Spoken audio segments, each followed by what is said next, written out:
would be useful to any ruler. Storyteller doesn't answer, his unseeing eyes staring ahead blankly. Bro. Okay, hold on.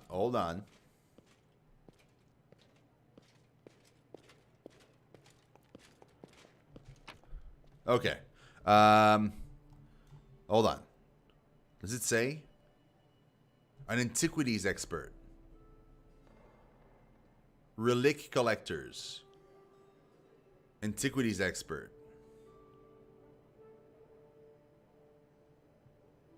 I need to find more fragments of the necklace. Apparently we only have 2. I thought we had more. An antiquities collector.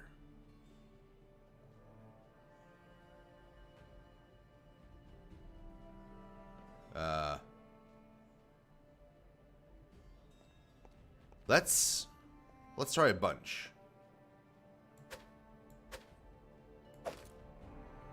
This says antiquity collector. A well-grounded antiquities collector. We'll try... Oh, it's the same. A well-grounded. Okay. So we're not going to try that one. Antiquities expert. So the empty... Sword Lord's empty sheath. And relic collectors. With this one. Kobold's relic. Okay. So we'll talk to him, and we'll see what he reacts to. That way, they'll tell us what kind of character this is, and then we'll be able to sell him stuff. I'm going to save. I've brought some relics. Are any worthy of a story? The storyteller's eyebrow raise. How interesting. May I, your grace? He gently touches items from your pack. He reacts to the token of the Dryad. The storyteller's fingers carries a symbol shaped like a tree leaf. And what is this? I hear the voices of trees, smell the scent of fresh leaves. A Dryad mark, is it not? I would be happy to purchase it from you. 300 gold. Ah, the belongings of brave heroes who performed their feats here before you. I sense you would be interested to hear their stories, but there are too few of them here for me to recount it yet. Please find the rest. I'm sure you won't regret the time you spent in search. So he reacted not to the relic, but he did react to the empty sheath. So he is considered to be an antiquity expert. We just got to figure out what the other ones we can get with the sheath.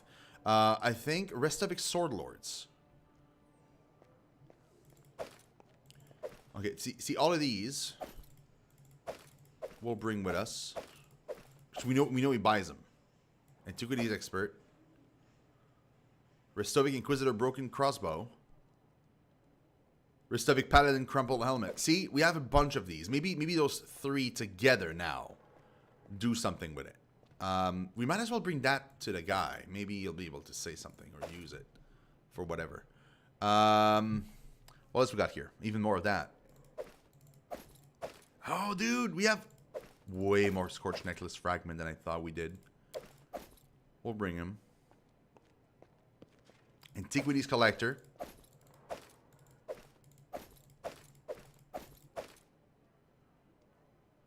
These are merchant stuff.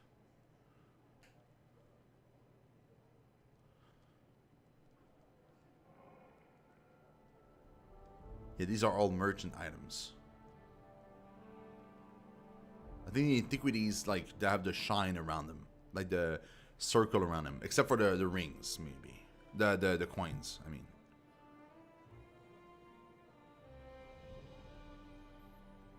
Yeah, these are all merchant stuff.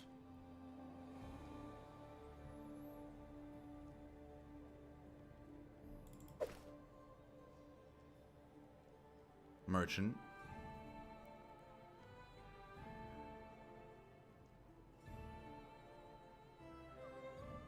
Okay. Okay, none of these classify as antiquities.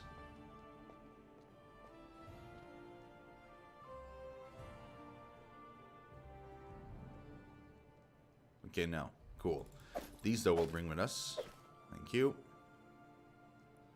This is a merchant. It has the yellow circle around it, but it says merchant on it. I wonder if he reacts to books. Probably doesn't though.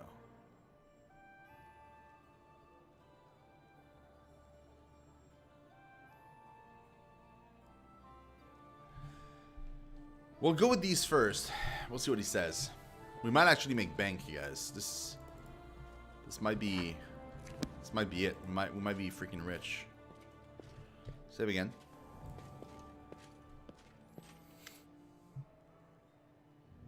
I found the shards of an ancient artifact. Can you restore it for me at the anvil? May I? The storyteller gently touches the items from your pack. This scorched piece of metal is part of a curious artifact known as the Necklace of Double Crosses. Inside, I sense a story of many deeds, not heroic, but low and maleficent. If you find all of its fragments, I will be able to restore the artifacts and recount its inglorious story. So I don't have all of them yet. Okay. I brought some relics. A coin from a non-existent country. When Corral the Conqueror mastered Rostland, having claimed it for Brevoy, he prohibited the issuance and use of such coin. Both ordinary folk and the Eldori sword lords were required to use new coins decorated with Coral's profile, but no one was quick to be rid of these prohibited coins. Oh no. In many houses, they still store boxes and whole chests of such coin, waiting for the day when Rostland declares its independence. They're 2,400 a pop? Bro, we are rich. That's it? Yeah, dry thing. 2,100? Oh no, it's total. It's total. It's total. It's all of them together. Okay. That makes a lot more sense. Because I was going to say, this is stupid. Like, I'm going to have to click continue every time. That's going to be insane. No, okay, it's the bundle. The storyteller idly toys with the ancient plain-looking coin. What was the name of the Coloran ruler who issued this coin? Does anyone remember now? What did the Cyclopes use it to purchase? Food, books, weapons? Perhaps someone's life or their freedom? Who can say? Its history was erased by the Earthfall, but I will buy it from you for significantly more than it was worth in its own time. Coloran was the name by which an ancient Cyclops empire was known in the records of Iblidos, which itself is one of the oldest human civilizations of Casmeron. The empire was founded by exiled Cyclopes escaping from brutal Golgan, but did not last long. Today, the area that was Coloran is part of Yoberia. The empire was destroyed in the event known as Earthfall and the ensuing chaos of the Age of Darkness. Earthfall is a name given to the cataclysmic event in which a swarm of meteorites impacted Golarion in minus 5293 AR. It resulted in the destruction of the human empires of Thessalon and Azlant, which were consumed by earthquakes and massive tidal waves, and the creation of the Inner Sea. The cloud of dust thrown up by Earthfall's impact settled in Golarion's upper atmosphere and blotted out the sun for 1,000 years, creating the Age of Darkness. Wow. The storyteller weighs the soldier's stags in his palm. A soldier does not ask where the banner of war are headed. He or she goes to battle, dies, and leaves it to others to decide whether the cause was just. This tag belonged to one of the many warriors who helped establish the glory of the Taldan Empire. If you would permit me, I would gladly purchase it from you. Sure. Ah, the belongings of brave heroes who performed their feats here before you. I sense you would be interested to hear their stories, but there are too few of them here for me to recount it yet. Wow! I have 4 and it's not enough. Okay, cool. Cool. Bros, we are rich.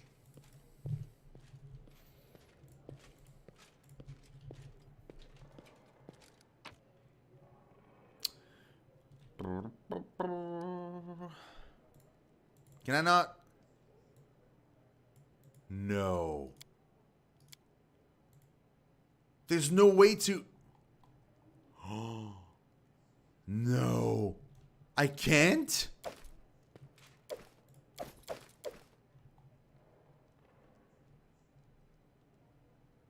I thought I could.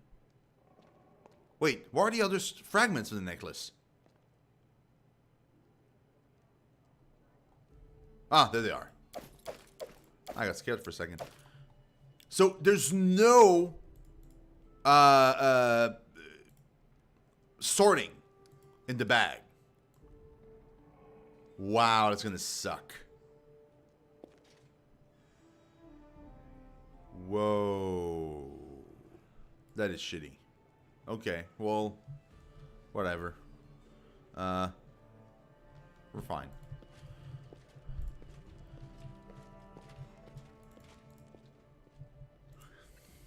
Oh, there's a cat there. Oh, no, is that a dog?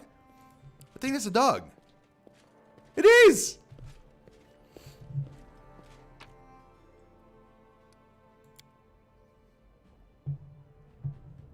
No sort, no. I mean, I can separate them per category, but I don't think it sorts them. Like, it doesn't, like, compact them to remove the empty slots. At least I don't think so. Maybe I need to, like, sort it by, like, weapons and then go back to all, and then they'll be, like, shrunk. I don't know. But if that's the case, it's kind of weird. Like, just a button that says sort would have been fantastic. I don't understand why. There's the option in the inventory. Why is there no option in the chest? Like, the chest is like your bank. Like, if anything, it's almost more important in the inventory to have a sort function on it. Whatever. Fair folks of the city, we have need of few brave hearts who are willing to be part of a dangerous undertaking. What's going on? We've received reports that the dangerous criminal is hiding in the nearby forest. What? Times are tough and the guard is stretched thin. We need volunteers, the aid of brave volunteers. Okay. Arrest him and deliver him to the judge for trial. His gang won't give up without a fight, so we're permitted to use force where necessary, but there will be no mob justice. Yeah, what did the criminal do? Robbery and murder. He even gutted his victims just to make sure they hadn't swallowed anything valuable. He showed no mercy. Wow. Scum of the earth, count me in. I know these forests like the back of my hand. I'll lead the way. I'll come as well. My magic can make us invisible as we approach them. Lead on, chief. Let's show these bandits a good time. Greetings, Baroness. Oh, that's so cool. Hold on, let me get you on the books, then you can... Wouldn't want to have mobs disorganized vigilantes wandering the forest now, would we?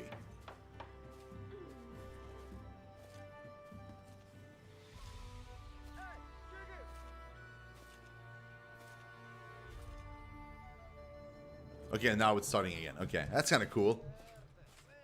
That's pretty interesting. Oh, what's that? Oh, that's Valerie! Greetings, Valerie sighs. Everything is well, I hope. I'm ready for new orders.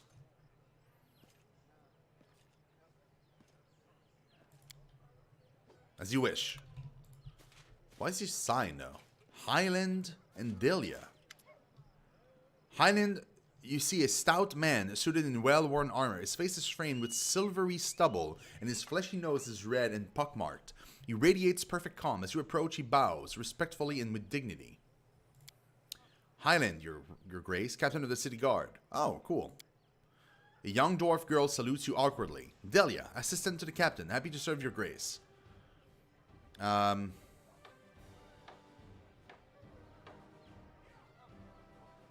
don't remember hiring a guard captain, or any guards for that matter.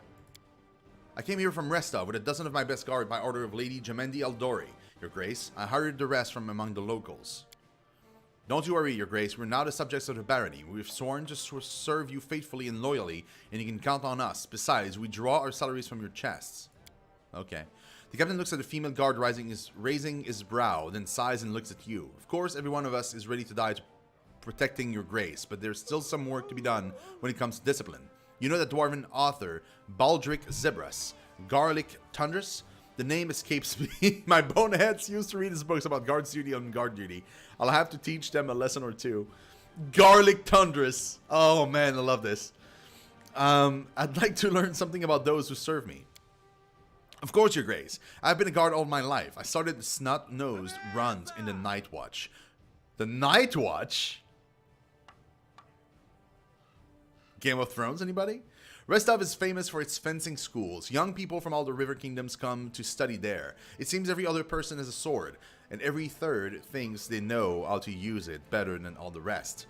A misspoken word or drunken fight can quickly lead to a stabbing rampage. That's why there are so many guards in the city, and they don't accept just anyone. Lady Gemini took note of my achievements and marked me for advancement. That's why I'm here.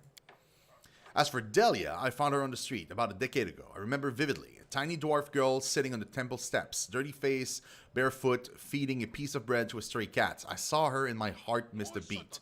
The captain looks away. Where she's from, who left her alone, and why, only Erastil knows. As she grew, I tried to send her to learn a craft, but who can talk sense into a dwarf? She wanted to be a guard, and that's that. So now, I'm teaching her myself. Lucky she has a head on her shoulders and a fair bit of strength. Aiden, do the guards have everything they need? There are sufficient munitions and supplies, Your Grace. The salary is fair, with enough to buy toys for the kids and a jug of beer when the shift is done. Of course, the town is growing. It would be nice to expand the ranks, but we can manage that ourselves. Sweet. Man, that's so cool. See, that's the part of the kingdom building that I like. Is this. Not the menus and all that stuff, but this part here. What is this? What is this building? Tristan.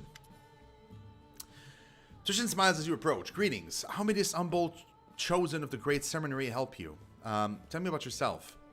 About myself, I wouldn't know where to begin. Tristan pauses for a moment in thought. You know my name, my faith. I follow Sarenrae, and I've traveled the Padisha Empire of Kalesh to here. What else do you want to know? The vast Padisha Empire of Kalesh dominates much of south-central Casmaran. It grew during the Age of Destiny, and its line of emperors have been unbroken for thousands of years. Half a dozen satrapies the size of countries separate Kadira from the imperial heartland of Kalesh. Each satrapy pays homage to the decrees of the empire, but the grip of the empire is looser the farther one goes from its heart. Makes sense. Forgive me, but from your manner and appearance, you don't strike me as a Kaleshite. Tristan smiled softly. You have nothing to apologize for. Truly, I've received my name and appearance from my parents who had come to Kalesh from afar. I never knew them, for the fate had separated us when I was young. So I grew in Kalesh, raised by the followers of Sarenrae. My home is where my heart is, within the temples of the great goddess, among the wise and generous men that took upon themselves to care of a child that was so unlike them. I learned mercy and patience at an early age, and it is these virtues that have made me the man I am today. Do you enjoy traveling? Tristan nods, his eyes light up. Oh yes, no library and no archive, however large, would have never allowed me to learn as much of the world as I have in my journeys. It was only outside the temple walls I realized every living being is a world unto themselves, a world where many contradictions and passions coexist. Each realm leaves its marks on the lives that live there. Only by visiting it, by breathing the same air, walking in the same soil, can you understand its people, what drives them, what frightens them, and their dreams, and how they honor their gods. Doesn't being outside the temple make you uncomfortable? Tristan shakes his head. There are many ways to honor one's gods. It is true shrines play a role in the lives of many of the faithful, but even more find other ways to serve Sarenrae. The Evening Light values good deeds above all else. I cannot stand by and watch evil claim others. Tristan thinks for a moment and raises an eyebrow. Perhaps that is another reason why I chose to go on my pilgrimage, leaving behind the Temple of Kalesh. Tristan touches his chest. My faith is in my heart and in my hands. Millions honor Sarenrae in her temples, and my soul is filled with joy when I think of their devotion to the goddess. Nevertheless, my path is a different one. Do you know where you're going next? No, my thoughts were far from it, for my mission here is not yet done. Tristan stares at you in surprise. Why do you ask? Do you wish me to leave your lands? No. No. To the contrary, I hope you will stay with me for as long as you can. That sounds almost like lovingly. I don't want to... Yeah, we're going to say that. Of course not. You're my comrade in arms. I trust you completely. Tristan's face lights up. Thank you. I'm pleased I could be of assistance. Yeah, let's discuss something else, bro. What can you tell me of, Oh, Tristan lowers his head. Forgive me if my stories have bored you. I'm not accustomed to speaking about myself and, in truth, take little enjoyment in it. What can you tell me of Sarenrae? Sarenrae is the goddess of temperance and patience. She teaches us compassion for the weary and mercy to those who go astray. What would you like to know of her? I'd like to hear about the history of your faith. There is much to tell, but I'm afraid I would miss the mark, and I fear I would bore you. Is there something specific you wish to know? How did Sarenrae come to be? Sarenrae is one of Golarian's eldest deities. Once she was an angel that had gathered the armies of her celestial allies behind her. The battle in which she showed her valor decided the fate of a whole world, and in her victory she was rewarded with divinity. In the sacred text, Sarenrae is shown as a beautiful bronze-skinned maiden, her hair dancing flame. Tristan smiles slightly, but her appearance is not what matters. It is the grace she brings with her touch, healing, and salvation. Tell me about this battle you mentioned. What was the act of valor of Sarenrae? Her greatest moments of glory is her battle against the monstrous Revagog, who threatened to destroy Golarion. Imprisoned since the age of creation, the god Revagog, also known as the Rough Beast, the Great Destroyer and the World Breaker, seeks only to destroy creation and the other gods. Believed to be imprisoned in a state of torpor, a torpor somewhere deep within Golarion, his increasingly restless stirrings are taken by many to be the cause of volcanic activities and earthquake. His worshippers are known for embodying the god's dominion over destruction, disaster, and wrath. Sarenrae delivered the strike that staggered the horrendous creature and allowed her allies to shackle it. Once the rough beast was captured, the goddess split the earth, and the gods threw the behemoth into the depths. Once it was done, the goddess sealed the pit and commanded her faithful to stay away from the scar that was left in the land. Tristan falls silent for a few moments.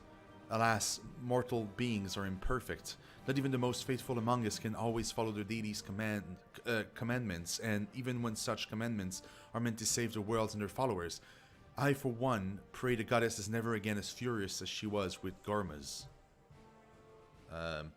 Misinterpreting their goddess's warning to avoid its location, instead believing Gormaz to be a holy city of Sarenrae, people from all over Casmeron flocked there for millennia, but were slowly corrupted by the imprisoned god Revagog's dream.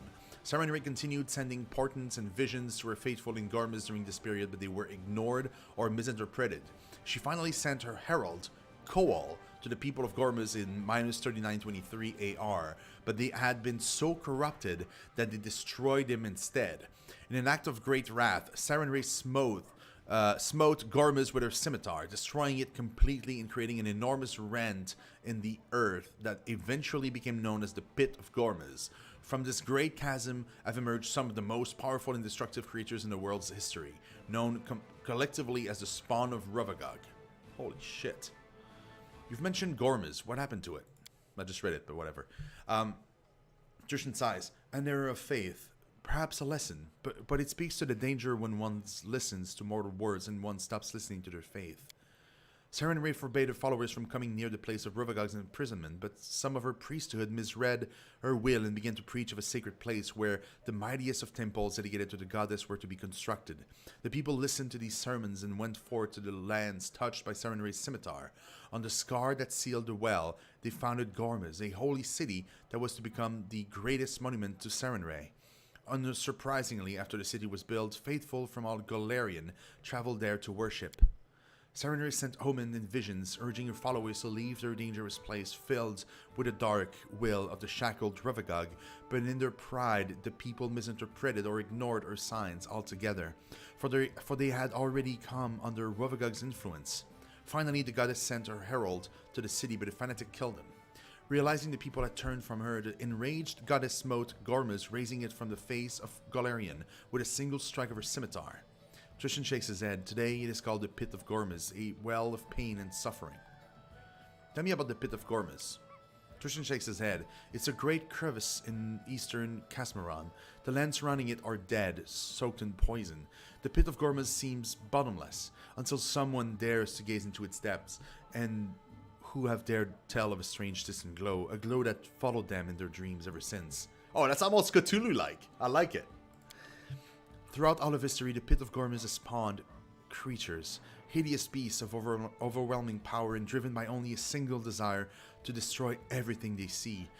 Some were defeated, such as the nightmarish Ulunat, whose carapace to this day towers above the capital of Azirian.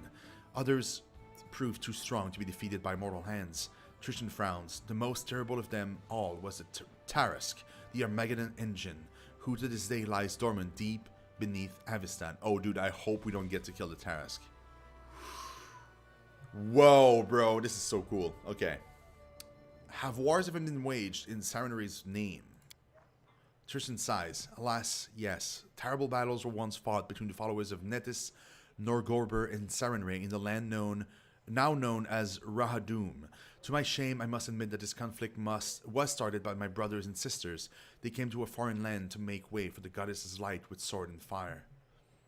Nethys, also known as the All-Seeing Eye, is a Garandi god who holds knowledge and magic above all things. He gained enough power to witness all things, and this both fueled his divinity and shattered his mind. He is a god of magic torn between destroying the world with one end and saving it with the other.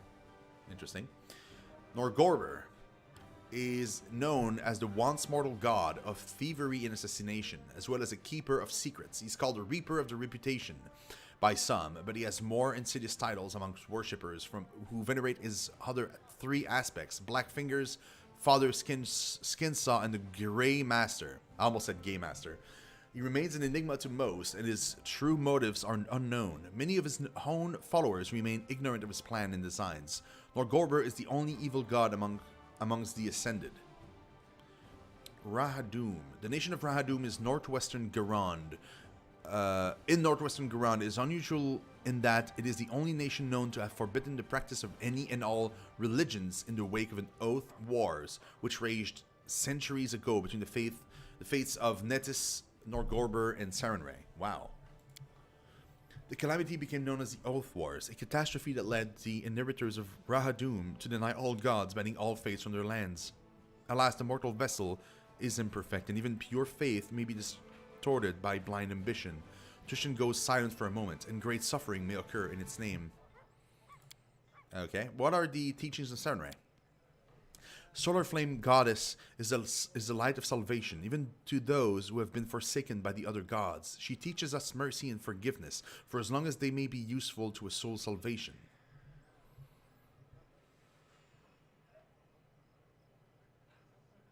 You make it sound like the followers of Sarenrae will try to find good even in a bandit with a knife to their throat. Do not mistake compassion for weakness. One hand of Sarenrae is shrouded in healing light, the other holds a scimitar. Following their goddess, the priests learn to wield this weapon starting in childhood, and they do not hesitate to use it if a dispute cannot be settled peacefully. Sarenrae preaches mercy, yet her compassion is not infinite. We give a second chance to all who ask, but if they reject it, if they persist in their sin, they will face the goddess's retribution. Are there any undeserving of mercy? Tristan blindly gazes past you into the distance for several moments. When he speaks again, his voice is quiet, reflective, as if echoing his thoughts. Undeserving of mercy. Would even Sarenrae herself find the compassion to? Tristan shudders as if wakening from a trance. Forgive me, your words, they're not easy ones to reconcile, and even priests such as I, we debate them to this day. What is the point at which a soul is irredeemable? Or is it a failing of the priests themselves? These are difficult questions you ask, questions wise men have debated for centuries. Does a being that has been tainted by evil to its very root, that rejects its own salvation, still deserve compassion? Can those compelled to do evil by others still seek forgiveness? There's no easy answer on these issues among Sarenrae's followers. As for me, I believe that every soul carries the potential for goodness within. No matter the crime, the guilty may find forgiveness if they repent and cast off the evil that led to the deed. I believe this with all my heart.